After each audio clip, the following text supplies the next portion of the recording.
Thomas Soto. On innove avec Anissé Mbida. Une belle avancée ce matin, Anissé, puisqu'on va enfin mesurer précisément la douleur chez les bébés. Oui, donc on pourra mieux doser les traitements antidouleurs et surtout vérifier qu'ils sont bien efficaces.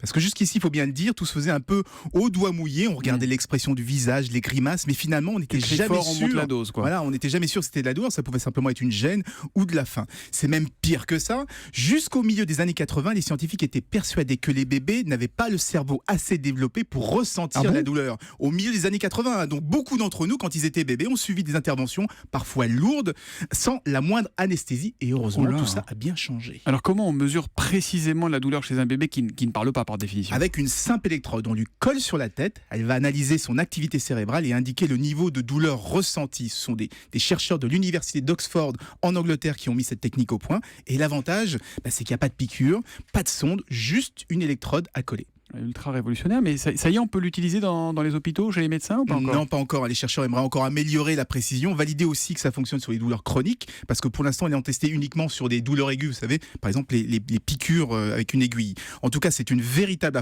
avancée, comme vous dites, parce que ça donne enfin un repère aux médecins pour savoir s'ils font mal ou pas, et si les antalgiques sont suffisamment dosés. Eh ben, il y a une remarquable innovation ce matin encore, signée Anissé Mbida. À demain.